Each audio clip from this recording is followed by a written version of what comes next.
கர்த்தர் உங்களை ஆசீர்வதிப்பார். நான் விசுவாசிக்கிறேன். கர்த்தர் எல்லா இக்கட்டிலும் இருந்து உங்களை விடுதலை ஆக்குவார். ஆமென். விடுதலை ஆக்கி உங்களை பாதுகாப்பார் என்று நான் விசுவாசிக்கிறேன். கர்த்தர் நல்லவராக இருக்கிறார். இந்த நாட்களில் தெய்வ செய்தியை கேட்க வந்திருக்கிறேன் அன்பு பிள்ளைகளுக்கும், இதை பார்த்து கொண்டிருக்கிறேன் நண்பு தெய்வ ஜனங்களுக்கும் அமைச்சரின் நண்பின் வாழ்த்துக்களை இந்த காலை நேரத்தில் நான் தெரிவித்துக் கொள்கிறேன். கர்த்தர் உங்களை எல்லாரையும் ஆசீர்வதிப்பாராக. தேவனாகிய கர்த்தர் பலத்த காரியங்களை இந்த நாட்களில் உங்களோடு கூட பேசுவாராக. இன்றைய நாட்களில் தெய்வ செய்தி நீங்கள் எடுத்துக்கொள்ளுங்கள். நீங்கள் எடுத்துக்கொள்ளுங்கள். கொலோசியருக்கு எழுதின நிருபம், பவுல் எழுதின நிருபம் அப்படி 1ஆம் அதிகாரம். கொலோசியருக்கு பவுல் எழுதின நிருபம். ஆமென். சோத்திரம். கொலோசியருக்கு பவுல் எழுதின நிருபம் 1ஆம் அதிகாரம். ஆமென். பவுல் தன்னுடைய அவன் சிறைச்சாலையில் இருக்கும் 1ஆம் அதிகாரம் அதனுடைய 9வது வசனமும் ஆமென் 9வது வசனங்கள், இதிலிருந்து ஒரு 7 காரியங்களை நான் உங்களோடு கூட சொல்ல விரும்புகிறேன். பவுல் தன்னுடைய வாழ்நாட்கள் ஊழிய பாதையில் ஆமென் சோத்திரம் கிறிஸ்துவ நிமித்தமாய் கட்டப்பட்டவனாய் ஜெயிலில் இருக்கும் பொழுது இந்த கொலோசியர் பட்டணத்துக்கு அவன் நிருபம் எழுதுகிறான்.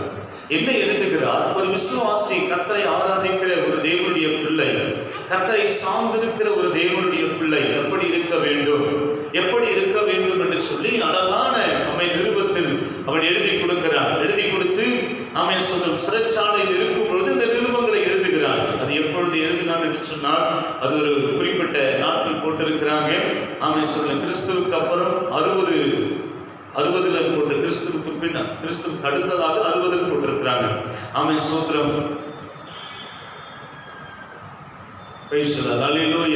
ஆமென் சோத்திரம்.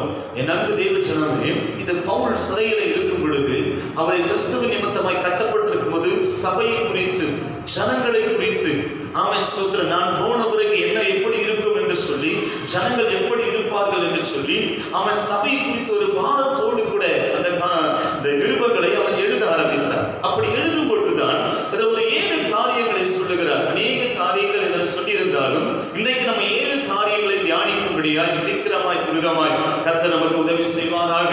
பரிசுத்த ஆவியானவர் நம்மோடு கூட பேசுவாராக. அல்லேலூயா. ஆமென் சோத்திரம். கர்த்தர் உங்களை ஆசீர்வதிப்பாராக. அதனுடைய ஆமென் சோத்திரம் கொலோசியர் நிருபங்கள் 1ஆம் அதிகாரம் 9வது வசனத்தை வாசியுங்கள். என்ன அவர் சொல்லுகிறார்?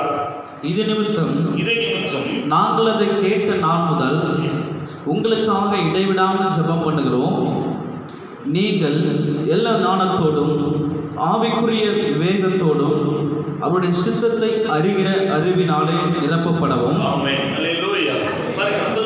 சொல்லுகிறார், நாங்கள் இந்த நிமித்தம் நீங்க நல்ல நம்ம விசுவாசிகள் என்று கேள்விப்பட்ட போது உங்களுடைய ஊர்ல இருக்கிற ஒரு ஊழியக்காரன், எப்பாப்ரா என்ற ஊழியக்காரன், நல்ல ஊழியக்காரன் உங்களுடைய செய்தியை எனக்கு சொன்னார். நீங்க எப்படி இருக்கிறீங்க, எப்படி ரட்சிக்கப்பட்டு வாழ்றீங்க என்று சொல்லி உங்கள் செய்தியை எனக்கு சொன்னார். அவர் சொல்லும் பொழுது இதை நான் கேட்ட உடனே அப்படி என்ற அவர்களுக்கு நான் நிருபம் எழுத வேண்டும் என்ற ஆவிக்குள்ளாய் மாறி ஆவியானவர் அவனுக்கு உணர்த்தப்பட்டதனால இந்த நிருபங்களை அவர் எழுத ஆரம்பிக்கிறார். என்ன சொல்லுகிறார்? அவர் என்ன தேவனுடைய சொல்றார், உங்களுக்காக நாங்கள் ஜெபம் பண்ணுகிறோம். நீங்கள் ஞானத்தோடும் ஆவிக்குரிய விவேகத்தோடும் அவருடைய சித்தத்தை அறிகிற அறிவின்படி நிரப்பப்படவும். ஆமென் சொல்ல மாட்டீங்களே? பாருங்க, நீங்க ஞானமா இருங்க, ஞானத்தோடு இருக்கணும். ஆமென் சோத்திரம். ஆமென். அவர் சொல்ல ஞானத்தோடு ஆவிக்குரிய விவேகத்தோடு இருக்கணுங்க. நான் சொல்றாரு, சித்தத்தை அறிகிற அறிவினாலே நிரப்பப்பட வேண்டும். ஒரு சொல்ல மாட்டீங்க? என் தெய்வ பிள்ளைகள், அவரே பவுல் என்ன சொல்லுகிறார்? தேவனுடைய சித்தத்தை அறிகிற அறிவு ஒரு விசுவாசிக்கு கட்டாயமா தேவை. தேவனுடைய சித்தம் என்ன, தேவன் எப்படிப்பட்டவர், அவன் சொல்ல தேவனுடைய சித்தங்கள் பூமியில என்ன இருக்கிறது, தேவன் என்ன விரும்புகிறார் என்று சொல்லி தேவனுடைய சித்தத்தை அறிகிற அறிவை நாம் நிரப்பப்பட வேண்டும் என்று பவுல் விரும்புகிறார். ஆமென் சொல்ல மாட்டீங்களா? அல்லேலூயா. இதை கேட்டுக்கொண்டிருக்க தேவ ஜனமே, ஆமென் சோத்திரம். ஆமென். அவர் சொல்லுகிறார், நீ தேவனுடைய சித்தம் என்றால் என்ன, தேவனுடைய சித்தத்தை நீங்க எப்படி அறிந்து கொள்ள முடியும், தேவனுடைய சித்தம் எது குறித்து சொல்லுகிறது என்று சொன்னால் ஒரு 3 காரியங்களை நான் சொல்லுகிறேன். எடுத்துக்கொள்ளுங்க, பார்க்கலாம். ஆமென் சோத்திரம். எடுத்துக்கொள்ளுங்க. தேவனுடைய சித்தத்தை அறிகிற அறிவுல நம்ம நிரப்பப்படணும் என்று ஆசைப்படுகிறாரே, அந்த தேவ சித்தங்கள் என்ன? நீங்க 1 தெசலோனிக்கர் 4ஆம் அதிகாரம் 3வது வசனத்தை வாசிங்கள், பார்க்கலாம். அதில் என்ன சொல்கிறது? நீங்கள் பரிசுத்தம் உள்ளவர்களாக வேண்டும் என்பதே நீங்கள் பரிசுத்தமாய் இருக்க வேண்டும் என்பதே தேவனுடைய சித்தமாய் இருக்கிறது. தேவனுடைய சித்தமாய் இருக்கிறது. ஆமென் சொல்ல மாட்டீங்களே? பாருங்க, ஆண்டவர் என்ன சொல்லுகிறார்? அப்ப தேவனுடைய சித்தம் என்ன? ஆமென். விசுவாச குடும்பங்கள், விசுவாச பிள்ளைகள் எப்படி இருக்க வேண்டும் என்று விரும்புகிறார்? பரிசுத்தமாக இருக்க வேண்டும். ஏன் பரிசுத்தமாக இருக்க வேண்டும் என்று சொன்னால், லேவியராகம புத்தகத்தில் சொல்லியிருக்கிறது. நீங்க 1 பேதுரு எடுத்துக்கொள்வது என்று சொன்னால் 1 பேதுரு 1ஆம் அதிகாரத்தில் சொல்லும்போது சொல்லுகிறார், அவர் பரிசுத்தமாக இருக்கிறது போல நீங்களும் உங்கள் நடக்கையில் எல்லாவற்றிலும் பரிசுத்தமாக இருக்க வேண்டும் என்று விரும்புகிறார். ஆமென் சொல்ல மாட்டீங்களே? நீங்க 1 பேதுரு நீங்க எடுத்துக்கொள்ளும் பொழுது 1 பேதுரு அதில் சொல்லும்போது சொல்லுகிறார், ஆமென். 1 பேதுரு 1ஆம் அதிகாரத்துல நீங்க எடுத்துக்கொள்ளுங்க. அதுல சொல்லும்போது பவுல் பேதுரு அழகாய் சொல்லுகிறார். நீங்க வாசித்து பாருங்க. உங்களை அழைத்த 15 1ஆம் அதிகாரம் 15 உங்களை அழைத்தவர் பரிசுத்தராய் இருக்கிறது போல நீங்களும் உங்கள் நடைகளை எல்லாவற்றிலும் பரிசுத்தமாய் இருங்க. அல்லேலூயா. ஏனென்றால் நான் பரிசுத்தர், ஆகையால் நீங்களும் பரிசுத்தராய் இருங்க. என் அன்பு தேவ பிள்ளைகளே, அப்ப என்ன ஆண்டுடைய சித்தம் என்ன? சொல்றாரு, அவருடைய சித்தத்தை அறிகிற அறிவில் நீங்க நிரப்பப்பட வேண்டும்.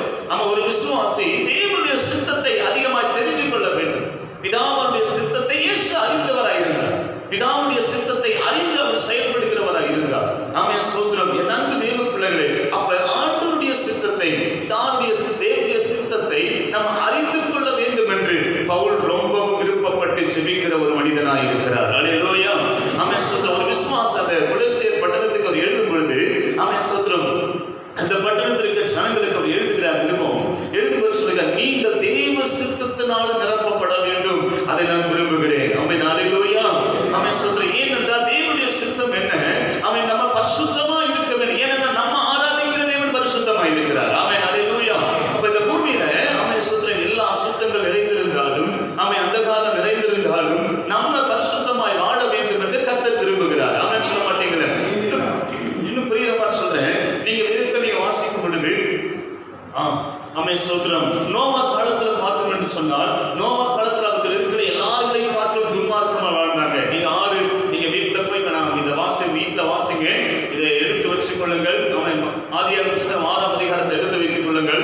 ஆமென் ஸ்தோத்திரம். அதை நீங்க குறித்து வைத்துக் கொள்ளுங்கள். பாருங்க, அந்த நாட்களில எல்லாரும் மனமோன போக்குல வாழ்ந்து தன் மன விரும்பின பிரகாரம் வாழ ஆரம்பிச்சாங்க. ஆனா இங்க அந்த 6ஆம் அதிகாரத்தை நீங்க வாசித்துக் கொண்டு வரும் பொழுது அதுல ஆமென் ஸ்தோத்திரம் 6, 8, 9, 10 இதெல்லாம் நீங்க வாசிக்கும் போது நோவாவுக்கோ ஆமென் ஸ்தோத்திரம் கர்த்தருடைய கண்கள்ல கிருபை கிடைத்தது. அவன் தேவனோடு சஞ்சரிக்கிறவனாய் இருக்கிறான். ஆமென் சொல்ல மாட்டேங்கிறேன். அந்த எல்லாரையும் பார்க்க நீதிமான் உத்தமனமாய் அவன் விளங்கப்பட்டான். என் அன்பு தேவ ஜனமே, அவன் அநேக ஜனங்கள் இருந்தாலும் அதுல ஒரு மனிதன், நல்லா கேட்டுங்க, அதுல ஒரு மனிதன் நீதிமானாக, கர்த்தருக்கு பிரியமான, கர்த்தருடைய சித்தத்தை அறிந்தவனாக, கர்த்தர் என்ன விரும்புகிறாரோ அதை அறிந்தவனாக அவன் செயல்பட்டதனால அவன் குடும்பங்கள் தப்பி வைக்கப்பட்டது. ஆமென் சொல்ல மாட்டேங்கிறேன். அவன் குடும்பத்தை கர்த்தர் பாதுகாக்கும்படியா இறங்கி வந்தார். அவனுக்காய் ஒரு பேழையை உண்டாக்கி அந்த குடும்பத்தை பாதுகாத்தார். அதனாலதான் வேதம் சொல்லுகிறது. அப்ப என்ன பவுல் சொல்ல விரும்புகிறார்? நீங்கள் தேவனுடைய சித்தத்தை அறிகிற அறிவில் நீங்க நிரப்பப்பட வேண்டும் என்று விரும்புகிறேன். ஆமென் சொல்ல மாட்டேங்கிறேன். அப்ப அவர் அதுதான் விரும்புகிறார், அதிகமாக விரும்புகிறார். ஒரு விசுவாசி தேவனுடைய சித்தத்தை அதிகமாய் அறிந்து கொள்ள வேண்டும். தேவனுடைய சித்தம் என்ன? அடுத்ததாக தேவனுடைய சித்தம் என்ன? அதிகாரத்தில் கொஞ்சம் எடுத்துக்கொள்ளுங்க. தெசலோனிக்கர் நீங்க எடுத்துக்கொள்ளும் பொழுது ஆமென் ஸ்தோத்திரம் 1 தெசலோனிக்கர்ல 5ஆம் அதிகாரத்தை நீங்க எடுத்துக்கொள்ளும். 1 தெசலோனிக்கர் 5ஆம் அதிகாரம் அதை எடுத்துக்கொள்ளும் போது என்ன சொல்லுகிறது?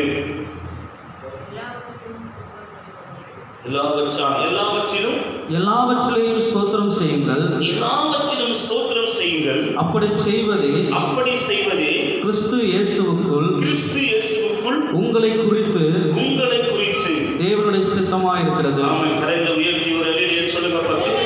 சத்தமா சொல்லுங்க பாருங்க. சொல்லுகிறார் பாருங்க, தேவனை குறித்து உங்களை குறித்து ஒரு சித்தமாய் இருக்கிறது. என்ன? எல்லாவற்றையும் நீங்க ஸ்தோத்திரம் பண்ணணும். முதலாவது என்ன சொல்றாரு? என்ன தேவனுடைய சித்தம்? என்ன சித்தத்தை நிரப்பப்படணும் சொல்றாரு? ஸ்தோத்திரம், பரிசுத்தத்தை நீங்க நிரப்பப்படணும். தேவன் விரும்புகிறது அது தேவனுடைய சித்தம். அதுதான் நான் பரிசுத்தமா வாழ வேண்டும் என்று விரும்புகிறேன். அதெல்லாம் நீங்க நிரப்பப்படணும். 2வது சொல்லுகிறார், ஸ்தோத்திரம் பண்றதை நீங்க நிரம்பணும். ஸ்தோத்திரம், நல்லா ஸ்தோத்திரம் பண்ணணும். பக்கத்துல கையை பிடிச்சு சொல்லுங்க, ஸ்தோத்திரம் பண்றதுல ஆத்திரம் பண்ணக்கூடாது. அல்லேலூயா. ஸ்தோத்திரம். நிறைய நேரத்தில் நமக்கு ஆத்திரம் தான் அதிகமா வருது. ஒரு சின்ன காரியத்துக்கு கோபம் தான் அதிகமா வருது. ஸ்தோத்திரம், எரிச்சல் தான் அதிகமா வருது.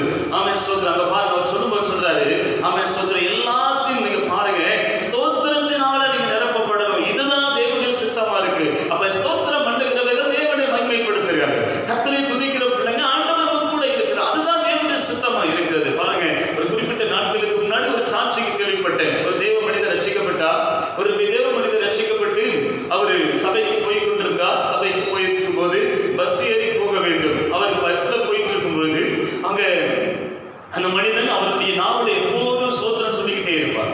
எப்போதும் ஸ்தோத்திரம் சொல்லிக்கிட்டே இருப்பார். ஸ்தோத்திரம் சொல்லிக்கிட்டே இருக்கும் போது டிக்கெட் கேட்கும் பொழுது அவர் டிக்கெட் எந்த ஊருக்கு போறீங்க, இவர் எடுத்து ஸ்தோத்திரம் ஸ்தோத்திரம் ஸ்தோத்திரம். எப்ப ஸ்தோத்திரம்லாம் கிடையாது, ஆமா ஸ்தோத்திரம்லாம் அப்படி ஒரு ஊரு கிடையாது, நீங்க எந்த ஊருக்கு போகணும்னு சொல்லுங்க.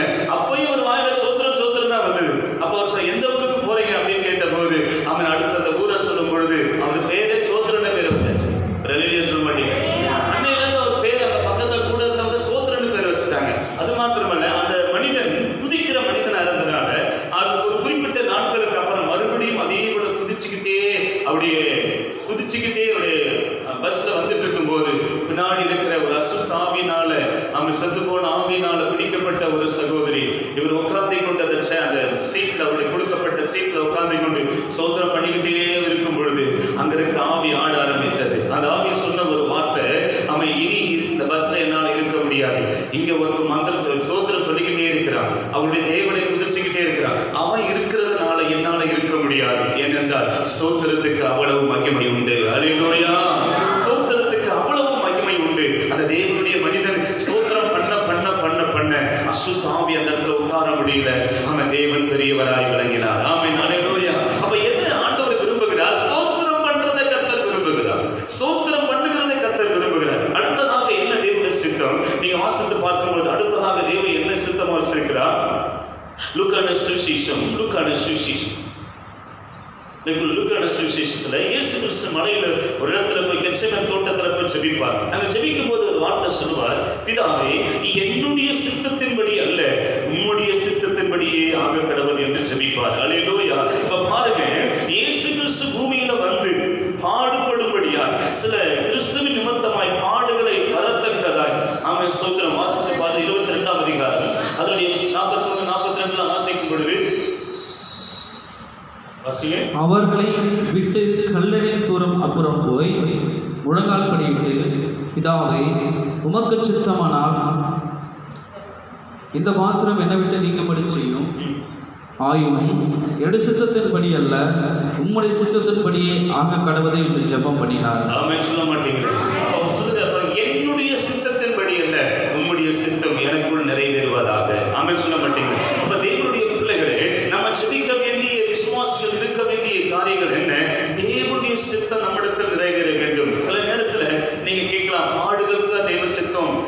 என் அன்பு தேவ பிள்ளைகளே, பாடுகள் வரும் பொழுது சில ஆமென் ஸ்தோத்திரம் ஆசீர்வாதங்களை கர்த்தர் கொண்டு வருவார்.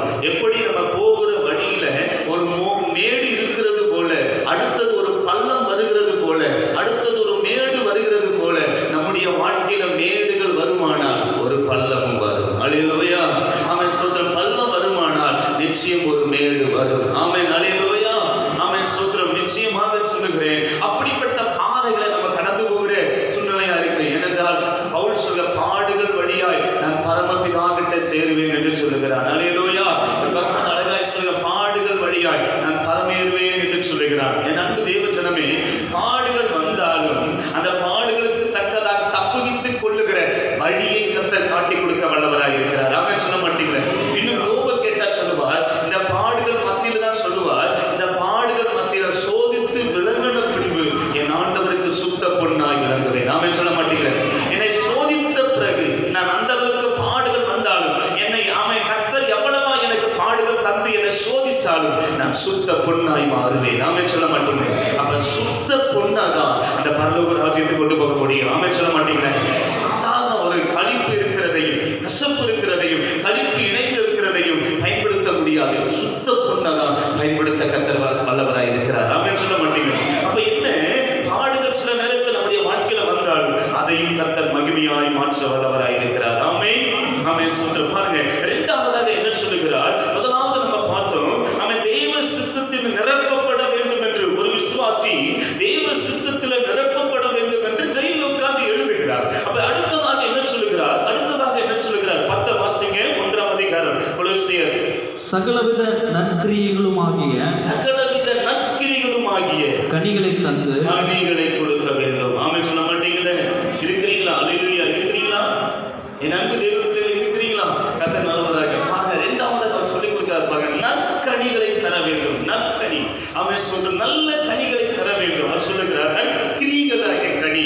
பாருங்க, நற்கிரியைகளாகிய கனி அப்படின்னா என்ன அப்படின்னு பார்த்தீங்கன்னா, நீங்க அப்போஸ்தலர் அதிகாரத்துல நீங்க எடுத்துக்கொள்ளுங்க. 9ஆம் அதிகாரம், அப்போஸ்தலர் 9ஆம் அதிகாரத்துல அவன் சூத்திரம்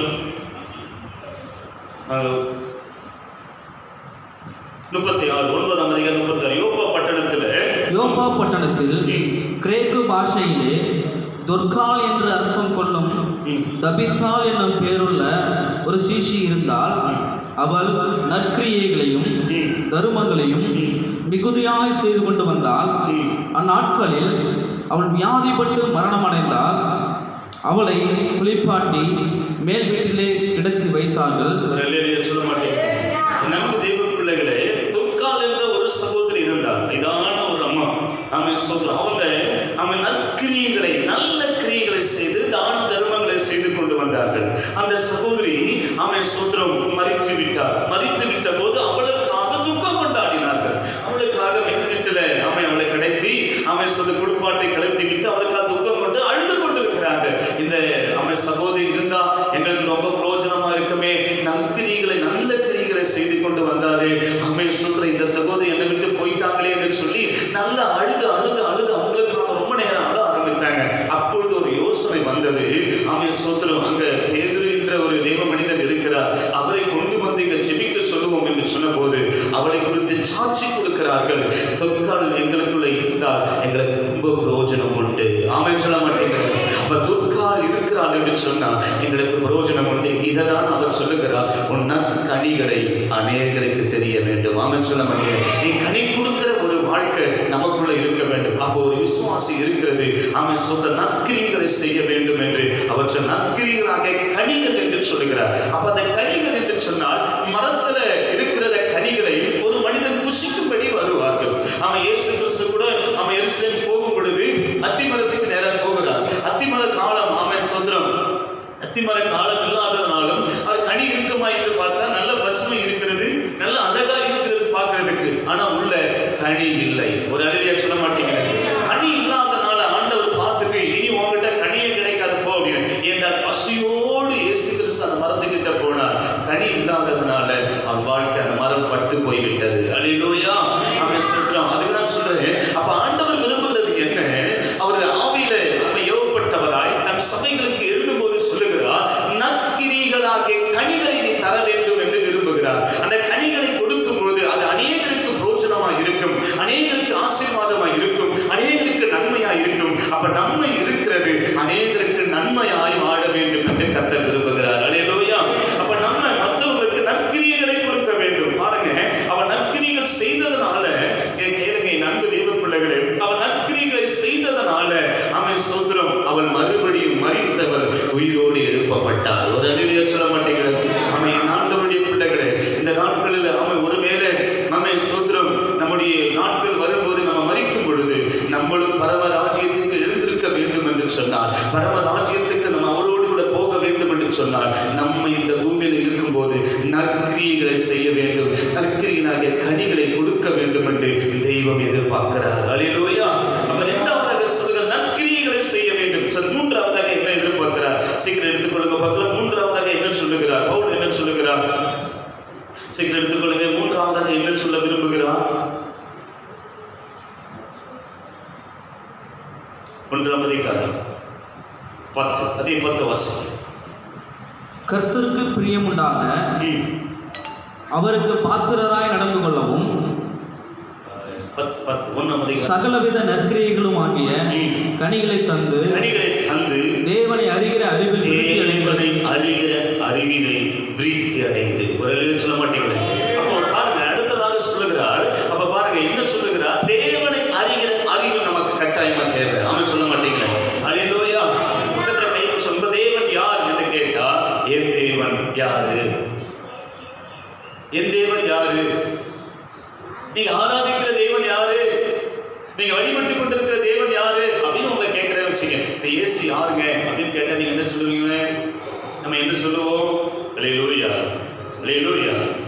ஸ்தோத்திரம். கர்த்தர் நல்லவர். என் அன்பு தேவ பிள்ளைகளே, நம் தேவனை, நம் ஆராதிக்கிற தேவனை எப்படிப்பட்டவர், எப்படி இருக்கிறார் என்று சொல்லி நாம் அறிந்து கொள்ள வேண்டும் என்று அவள் விரும்புகிறார். ஆமென் சொல்ல மாட்டீங்களா? ஆவியில எதிர்பார்க்கிறார். என்ன?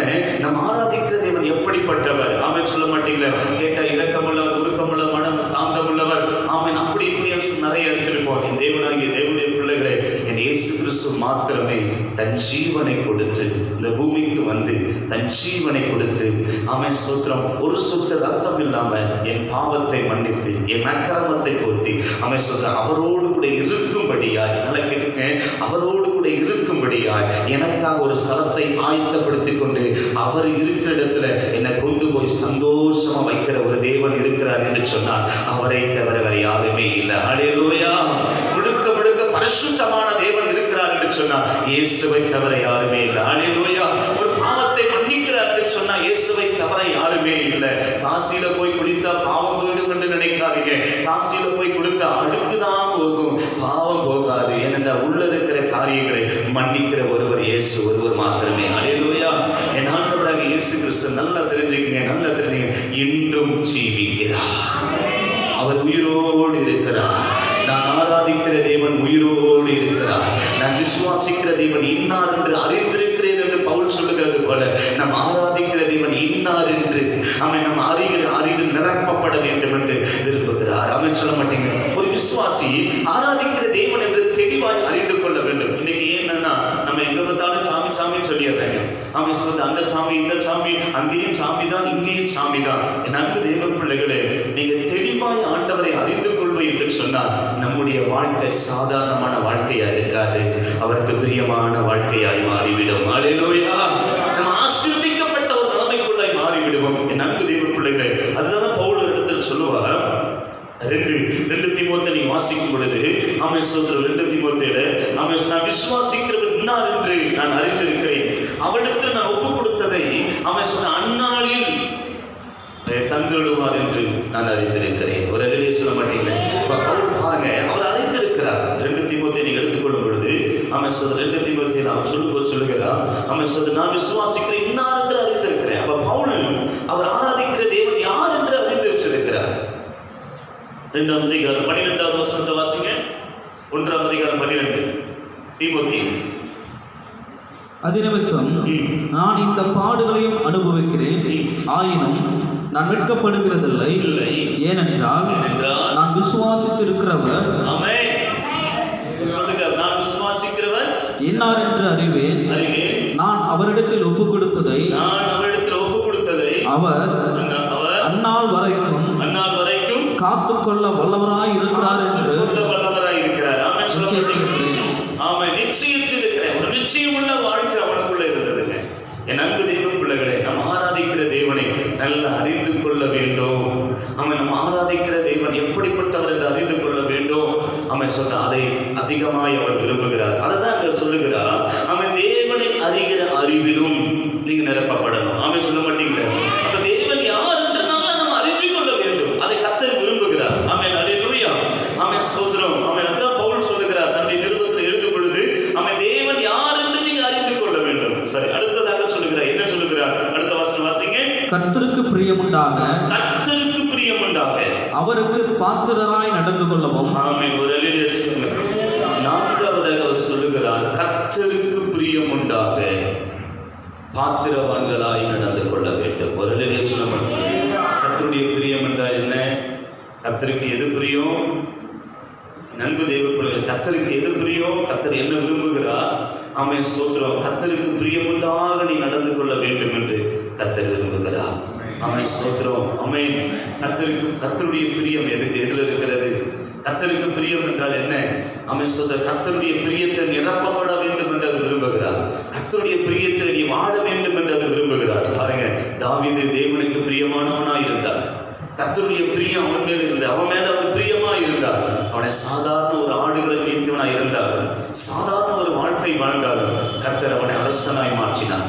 கர்த்தருடைய பிரியம், அவன் சுத்திரம் தேவனுக்கு பிரியமானது என்ன என்று அவன் தெளிவாய் தாவீது அறிந்தான். என்ன தெரியுமா கர்த்தருக்கு பிரியமானது என்ன அப்படின்னு பார்த்தீங்கன்னா, நீங்க தாவீதுடைய வாழ்க்கையை நம்ம எடுத்துக்கொண்டாலே நம்ம சொல்ல முடியும். அவன் தனியாய் இருந்து அதிகமாக கர்த்தரை பாடல் பாடி துதிக்கிறவனாக இருந்தார். நாமே சொல்ல மாட்டீங்களே, துதியின் மத்தியில் வாசம் பண்ணுகிறவர். துதியின் மத்தியில் வேதம் சொல்லுகிறது 24 தூதர்கள் மத்தியில வாசம் பண்ணுகிற கர்த்தர். அவன் ஆராதனையில கர்த்தர் பிரியப்பட்டார். நாமே சொல்ல மாட்டீங்களே, அவன் முழு இதயத்தோடு ஆராதித்தான். ஆராதிக்கிற மனிதனாய் இருந்தான். அதனாலதான் கர்த்தர் அவனை பிரியமானவனாய் கண்டார். இன்னைக்கு ஆராதனை என் தேவ ஜனமே, ஆண்டவரை ஆராதிக்க, ஆண்டவரை திருப்திப்படுத்தணும், ஆண்டவர் நம்ம பிரியப்படுத்தணும்னா நல்ல ஆராதனை செய்ய மனம் உடைந்து. அப்போஸ்தலர் பவுல் சொல்லும் பொழுது ரோமர் 12ஆம் அதிகாரத்தில் சொல்லும் போது, உங்கள் ஆவி ஆத்துமா சரீரம் வாசித்து பாருங்க, சுத்தமாய் ஒப்பு கொடுப்பதே ஆண்டவர் பிரியப்படுகிறார். வாசிக்க பார்க்கலாம், ரோமர் 12ஆம் அதிகாரம் 1ஆம் வசனத்தை நீங்க வாசிக்கும் 1, 2, 3 வாசிக்கும் பொழுது, அப்படி இருக்க சகோதரரே, நீங்கள் உங்கள் சரீரங்களை பரிசுத்தமும் தேவனுக்கு பிரியமான ஜீவ பலியாக ஒப்பு கொடுக்க வேண்டும் என்று தேவனுடைய இரக்கங்களை முன்னிட்டு உங்களை வேண்டிக் கொள்கிறேன். ஆமென், அல்லேலூயா. அங்க சொல்லுங்க, நம்முடைய சரீரத்தை ஜீவ பலியாக ஒப்பு கொடுத்து ஆராதனை அப்படின்னா என்னங்க?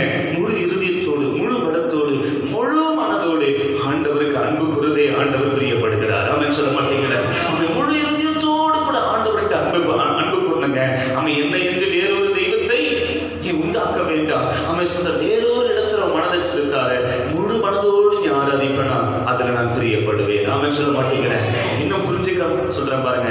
2 பேர் ஆராதிக்கும்படியா தேவனுடைய ஆண்டவருடைய வழிபடத்துக்கு ஆண்டவரை ஆராதிக்கும்படியா 2 மனிதர் போனாங்க. அவன் சொல்ற அந்த 2 மனிதர் போகும்போது கர்த்தருக்கு பிரியமானது, அவன் சொல்றோம் கர்த்தருக்கு பிரியமானதுன்னு சொல்ல முடியாது. 2 பேரும் காணிக்கை எடுத்துட்டு போனாங்க ஆராதிக்கும்படியா.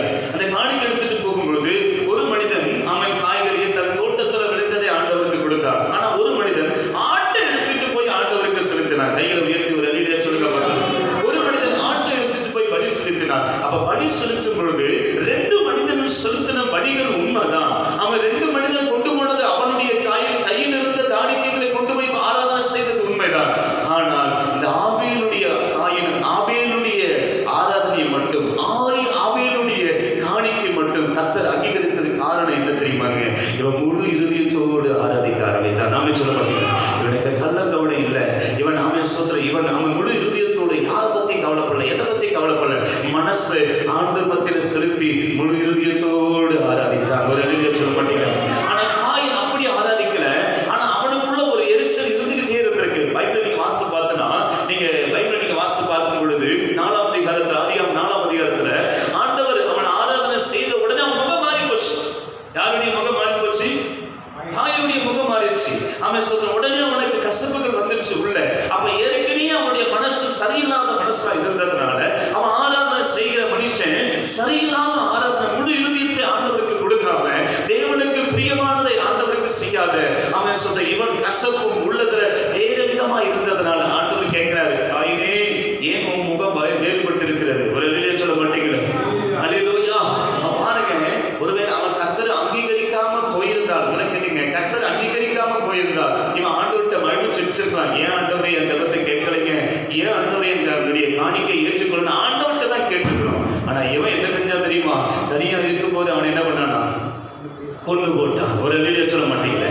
பாருங்க, ஒரு காரியம் நம்முடைய வாழ்க்கை நடக்குமானா அது ஆண்டவர்கிட்ட தான் கேட்கணும். ஆண்டவரை ஏன் ஆண்டவரை என் பலிகளை ஏற்றுக்கொள்ளல, ஏன் ஆண்டவரை என் ஜெபங்களை ஏற்றுக்கொள்ள ஆண்டவர்கிட்ட கேட்கணும். ஆனா நிறைய பேர் நம்ம சொல்றது என்ன சொல்லுவோம் தெரியுமா? அவன் சொல்றான், அவங்களால தான் என் ஜெபம் கேட்கப்படல, அவங்க அப்படி கத்திக்கிட்டு இருந்தாங்க என் ஜெபம் கேட்கப்படல. நம்ம நிறைய பேர் நம்ம சொல்லிடுவோம் பாருங்க.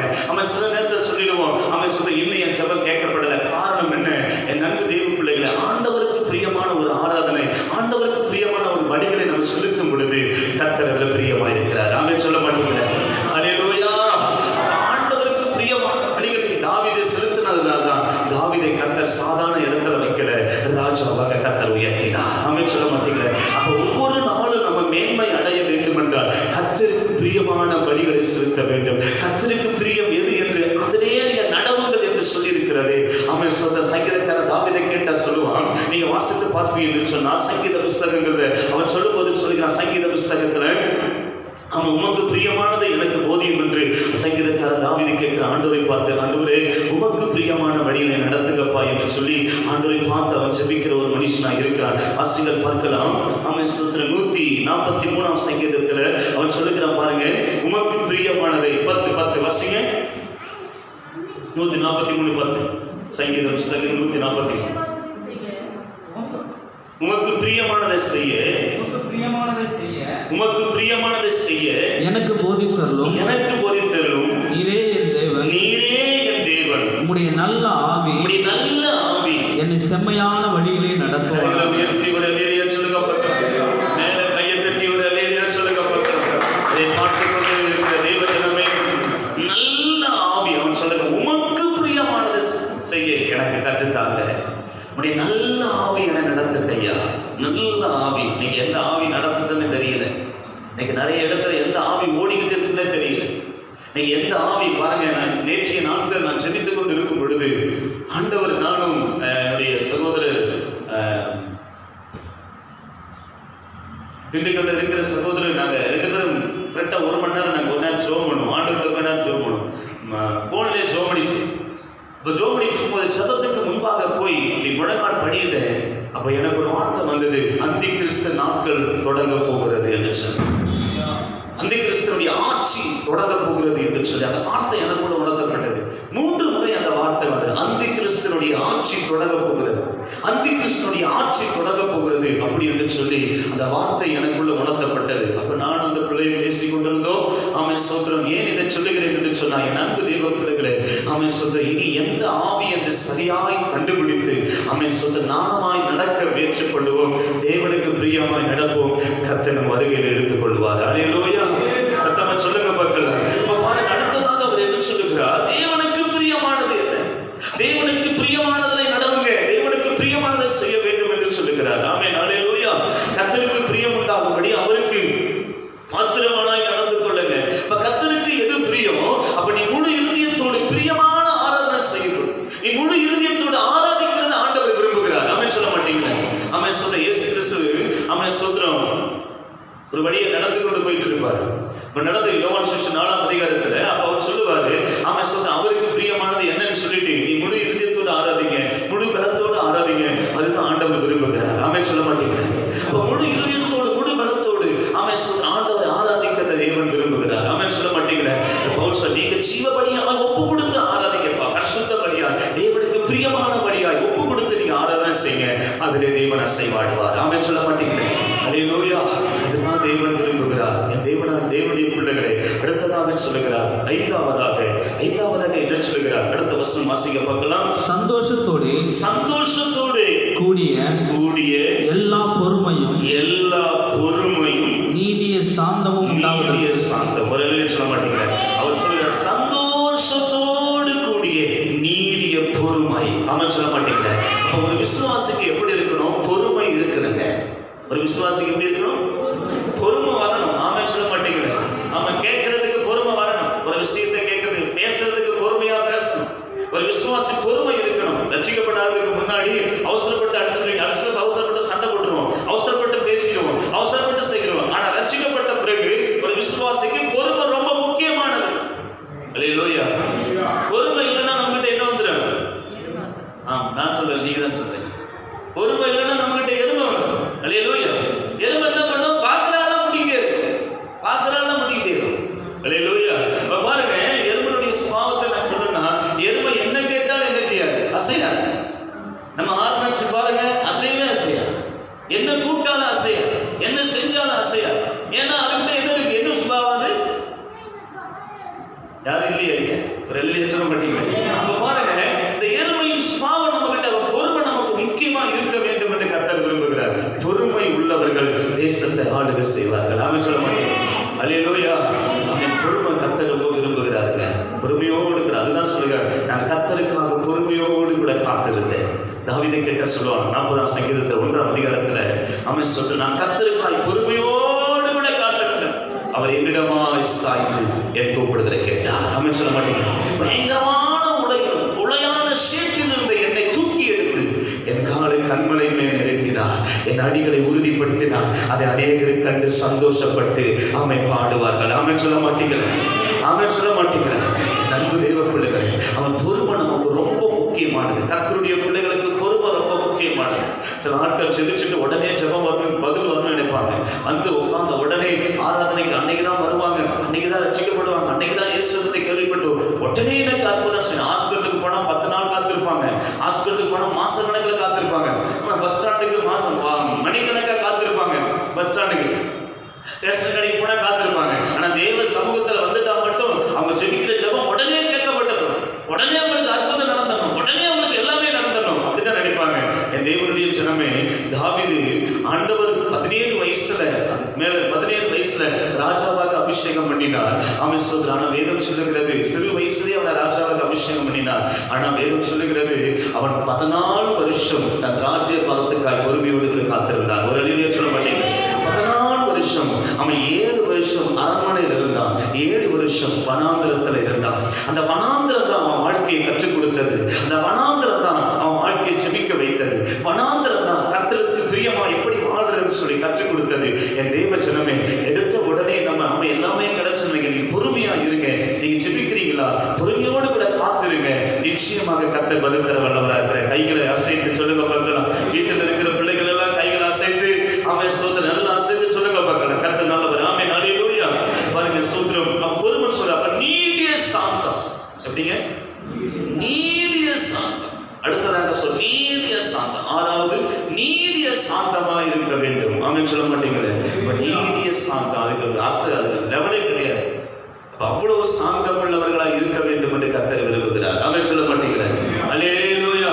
இந்த சாந்த குணம் எல்லா மனிதனுக்கும் தெரிந்திருக்க கடவுது. அப்ப நம்ம ரட்சிக்கப்படாததுக்கு முன்னாடி வேற, ரட்சிக்கப்பட்ட பிறகு நம்முடைய சாந்த குணம் எல்லா மனிதனுக்கும் தெரிந்திருக்க வேண்டும் என்று கர்த்தர் விரும்புகிறார். ஆமென் சொல்ல மாட்டீங்களே? 7வதாக முடிச்சுட்டு 7வதாக சீக்கிரம் எடுத்துக்கொள்ளுங்க பார்க்கலாம். 7வதாக என்ன சொல்லுகிறது? மகிமையான அவருடைய வல்லமையின்படி, மகிமையான அவருடைய வல்லமையின்படி எல்லா வல்லமையாலும் பலப்படுத்தவும், எல்லா வல்லமையினாலும் பலப்படவும் உங்களுக்காக வேண்டுதல் செய்கிறோம். சொல்ல மாட்டீங்களே? அப்ப தேவனுடைய மகிமையான வல்லமையினால நம்ம பலப்படணும். ஆமென் சொல்ல மாட்டீங்களே? கடைசியாக சொல்லுங்க, தேவனுடைய மகிமையான வல்லமை, தேவனுடைய மகிமையான வல்லமையினால நீங்க பலப்பட வேண்டும் என்று அவர் விரும்புகிறார். ஆமென் சொல்ல மாட்டீங்களே? தேவனுடைய பிள்ளைகளே, பாருங்க, இந்த வல்லமைய வரங்களை தான் ஆமென் சோத்திரம், ஆமென் சோத்திரம். எலியா கிட்ட இருந்த வல்லமையை தான் எலிசா கேட்கிறான். ஆமென் சோத்திரம், உங்ககிட்ட இருக்கிற வரம் எனக்கு ரெட்டிப்பையா வேணும்பா, ரெட்டத்தனையா எனக்கு வேணும். நீ பயங்கரமான காரியத்தை கேட்டாய். நான் இந்த உலகத்தை விட்டு போகும் பொழுது என்னை பார்ப்பை என்று சொன்னால் அந்த வரம் உனக்கு கிடைக்கும். ஆமென் சொல்ல மாட்டீங்களே? அந்த வல்லமை உனக்கு கிடைக்கும் என்று சொன்னால் அது பயங்கரமான காரியம், ரொம்ப கஷ்டமான காரியம் தான். ஆனா அந்த வல்லமைக்காக, ஆமென் சொல்ல, அந்த வல்லமைக்காக அவன் அப்படியே பார்த்து கொண்டிருக்கிறான். அக்கினி ரதங்கள் வந்து எலியாவை எடுத்துக்கொண்டு போகுது. இவன் அழுகுகிறான், தகப்பனே தகப்பனே, எனக்கு அந்த வரத்தை கொடுத்துட்டு போப்பா, அந்த வல்லமையை கொடுத்துட்டு போப்பா, அந்த ஆவியானவரை கொடுத்துட்டு போ, அந்த வரங்களை எனக்கு கொடுத்துட்டு போங்க அப்படின்னு அழுத பொழுது மேலிருந்து சால்வை கீழே விழுந்தது. அந்த சால்வை எடுத்த போது தேவ வல்லமை வெளிப்பட்டது. ஆமென் சொல்ல மாட்டீங்க? ஹல்லேலூயா, ஹல்லேலூயா, ஹல்லேலூயா. சொன்னமே, கடைசியாக ஆண்டவர் சொல்லுகிறார், 7வதாக பவுல் தன்னுடைய நிருபத்தில் எழுதும்போது அவருடைய வல்லமையை நீங்க தரித்துக் கொள்ளுங்க. ஆமென், ஹல்லேலூயா. அவருடைய வல்லமை, அந்த மகிமையான வல்லமையை நீங்க பெற்றுக் கொள்ளுங்க என்று சொல்லுகிறான். என் அன்பு தெய்வ பிள்ளையே, ஏன் இதையெல்லாம் சொல்லுகிறான் என்று சொன்னால், கடைசியா சொல்லி நான் முடிக்கிறேன். ஏன் இதையெல்லாம் அவன் சொல்லுகிறான் என்று சொன்னால், நீங்க அதே அதிகாரத்தை எடுத்துக்கொள்ளுங்க. அடுத்த வசனத்தை வாசிங்க. எதுக்காக இந்த வார்த்தையை அவர் சொல்லுகிறான்? ஒளியிலுள்ள பரிசுத்தவான்களுடைய சுதந்திரத்தில், ஒளியில் உள்ள பரிசுத்தவான்களின் சுதந்திரத்தை பங்கடைவதற்கு, கைப்பற்றி சொல்லுங்க, நீங்க ஒளியில் உள்ள பரிசுத்தவான்களின் பங்கடைகிறதுக்காக அவர் தெரிந்து கொள்கிறார். அவன் சொல்ல மாட்டீங்களே? அப்ப பூமியில் உள்ளவர்கள் அல்ல, இருளில் இருக்கிற மனிதனோடு அல்ல, ஒளியில் இருக்கிற பரிசுத்தவான்களோடு, இயேசுவோடு இணைந்து அவன் ஒளியில் வாழ்ந்து கொண்டிருக்கிற பரிசுத்தவான்களோடு கூட பங்கடையத்தக்கதாய் கர்த்தர் நம்மளை தெரிந்திருக்கிறார். அவன் சொல்ல மாட்டீங்களே? இந்த விசுவாசியை சொல்லுங்க, ஒளியில் உள்ள பரிசுத்தவான்கள் சுதந்திரத்தின் பங்கடையத்தக்கதாய் தம்மை தகுதி உள்ளவராக்கினவரும். அவன் சொல்ல மாட்டீங்களே? அவர் சொல்றாரு, இது எல்லாம் நம்ம கிட்ட இருந்தனா நம்ம ஒளியில் உள்ள பரிசுத்தவான்களோடு கூட பங்கு உள்ளவர்கள் நம்ம மாறிவிடுவோம். அவன் சொல்ல மாட்டீங்க? அப்போஸ்தலர் தீர்க்கதரிசி என்பவரோடு இணைக்கப்பட்டவர்களாய் பங்கு உள்ளவர்களாய் நம்ம மாறிவிடுவோம். அடுத்ததாக சொல்லுகிறார், இருளின் அதிகாரத்தில் என்று நம்மை விடுதலையாக்கி நம்மளை விடுதலையாக்கி தமது அன்பின் குமாரனுடைய ராஜ்யத்திற்கு உட்படுத்தினவருமாய். ஆமென் சொல்ல மாட்டீங்களே? அப்ப சொல்றாரு, அன்பின் குமாரனுடைய ராஜ்யத்துக்கு உட்படுத்தினமாய் இருக்கிற பிதாவை ஸ்தோத்திரிக்கிறேன். பக்கத்துல கொஞ்சம் நீங்க பூமிக்குரியவர் அல்ல, நீங்க பூமிக்குரியவர் அல்ல. அதனாலதான் அந்த 7 காரியத்தை நீங்க கற்றுக்கொள்ளுங்கப்பான்னு சொல்றாரு. நீங்க பரலோகத்துக்குரியவங்க, நீங்க தேவகுமாரனோடு இருக்க வேண்டியவங்க, பக்கத்துல நீங்க இருக்க வேண்டியவங்க.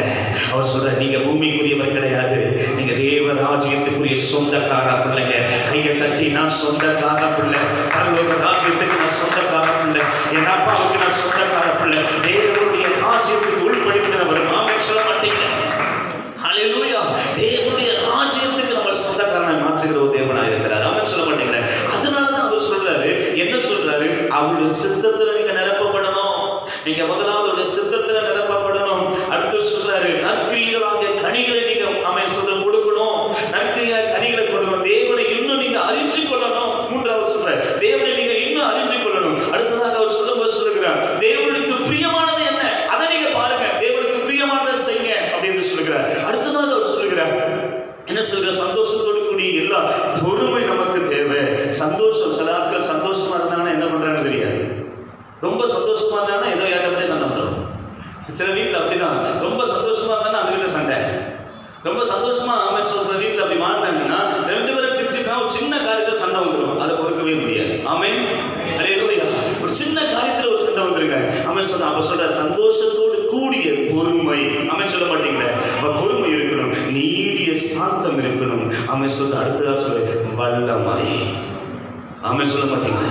அவருடைய வல்லமையில, அவன் வல்லமையின்படி எல்லா வல்லமையிலும் அவன் பலப்பட வேண்டும் என்று விரும்புகிறார். அவன் சொல்ல மாட்டீங்க? ஏன் விரும்புகிறார்? நம்ம பரிசுத்தவான்களோடு கூட இணையபடியா. 2வது, அவன் பரலோக ராஜ்யத்துக்கு பங்கு உள்ளவர்களாய். அவன் சொல்ல மாட்டீங்க?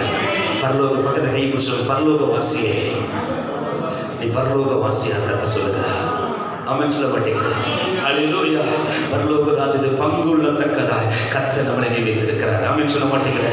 அதனால பவுல் அந்த நிருபத்தில் ஜெயிலில் இருந்து எழுதுகிறார். ஒரு வாஞ்சியோடு ஆவியானவர் சொல்லுகிற காரியத்தை ஏக்கத்தோடு கூட எழுதுகிறார். நீங்க பரலோக ராஜ்யத்தில் பங்கு உள்ள பிள்ளைங்க, நீங்க பூமிக்குரியவர் கிடையாது. இதுக்கு முன்னாடி ரட்சிக்கப்படுறதுக்கு முன்னாடி அவன் வேறொரு பிள்ளைகளா இருந்தீங்க, இருளின் பிள்ளைகளா, இருளில் இருந்தவர்களை அன்பின் ராஜ்யத்துக்கு உட்படுத்தி வச்சிருக்கிறார். ஆமென் சொல்ல மாட்டீங்க?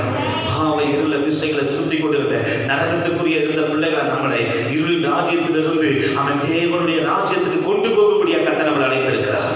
அவன் சொல்ல மாட்டீங்களா? கேட்டுக்கொண்டிருக்க தேவ ஜனமே, அவன் சொல்ற, அப்படியே கண்களை மூடி, ஆண்டவரே இந்த 7 காரியங்களும் எங்களுக்குள் வருவதாக. அப்படி எல்லா ஆண்டு ஒப்பு கொடுப்போமா?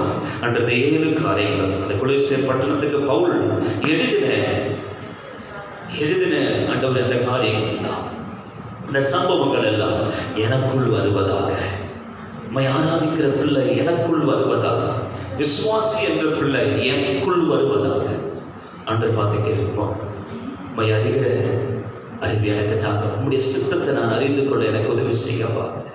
உம்முடைய சித்தத்தை அறிந்து நான் செயல்பட எனக்கு உதவி செய்யப்பா. இந்த பூமியில் உங்களுடைய சித்தத்துக்காகவே நான் வாழ்ந்துடக்கூடாது. என்னை குறித்து நீங்க வச்சிருக்கிற சித்தத்தை நான் அறிஞ்சு கொள்ளலைங்க. ஒவ்வொரு மனிதனை குறித்து ஒரு சித்தம் வச்சிருக்கிறீங்களே, என்னை குறித்து நீங்க என்ன சித்தம் வச்சிருக்கிறீங்க? ஏசப்பா, உங்களுடைய சித்தத்தை நான் அறிஞ்சு கொள்ளலைங்க. என்னை குறித்து வச்சிருக்கிற சித்தம் இந்த பூமியில, ஆண்டவரே பிதாவானவருடைய சித்தத்தை செய்யபடி நீ பூமிக்கு வந்தீங்க. ஏசப்பா, நானும் உங்களுடைய சித்தத்தை நான் அறிந்து கொண்டேன். உங்களுடைய சித்தத்தை நாங்கள் அறிந்து கொண்டு நாங்கள் செயல்பட எங்களுக்கு உதவி செய்யப்பா. எனக்கு உதவி செய்யப்பா. நற்கிரியைகளாகி கனிகளை கொடுக்க எங்களுக்கு உதவி செய்யப்பா.